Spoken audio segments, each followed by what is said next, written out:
दोस्तों, आज हम आपके लिए लेके आए हैं भारत के एक ऐसे रहस्यमय गांव की कहानी जहां पिछले 100 साल से लोगों ने होली नहीं मनाई है।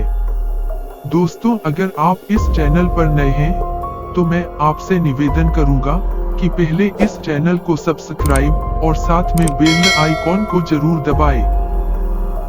कहते हैं कि होली खुशियों का त्योहार होता है। इस मौके पर लोग एक दूसरे को खुशियां बांटते हैं। लेकिन भारत में एक ऐसा भी गांव है जहां 100 साल से लोगों ने होली नहीं मनाई है। होली आते ही इस गांव में सन्नाटा पसर जाता है, जैसे कोई मातम छाया हुआ हो।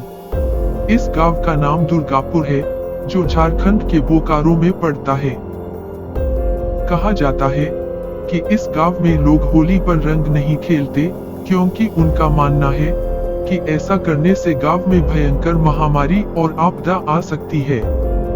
कहा जाता है कि 9000 की आबादी वाले इस गांव में लोग अपने मर चुके राजा के आदेशों का अभी भी पालन करते हैं और इस डर से सहमे हुए रहते हैं कि उन्होंने राजा की आज्ञा नहीं मानी तो उनका भूत गांव में आकर तबाही मचा देगा।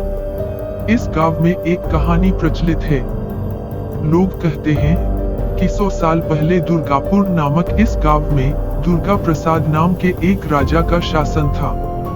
उन्हें होली का त्योहार बेहद पसंद था, लेकिन एक रोज होली के दिन ही राजा के बेटे की मौत हो गई। उसके बाद से गांव में जब भी होली का त्योहार मनाया जाता था, वहां या तो सूखा पड़ जाता था या महामारी फैल जाती थी, जिसमें सैकड़ों लोग मारे जाते थे। महामारी से तंग आकर राजा ने समस्त प्रजा को होली का त्योहार न मनाने का आदेश दे दिया। लेकिन कुछ सालों के बाद इत्तेफाक से उस राजा की भी मौत होली के दिन ही हो गई। उसके बाद से ही यहाँ होली का त्योहार न मनाने की एक परंपरा बन गई, जो अब तक चली रही है। उनका मानना है कि अगर राजा के आदेश की अवहेलना की तो उनका भूत आकर गांव में तबाही मचा देगा।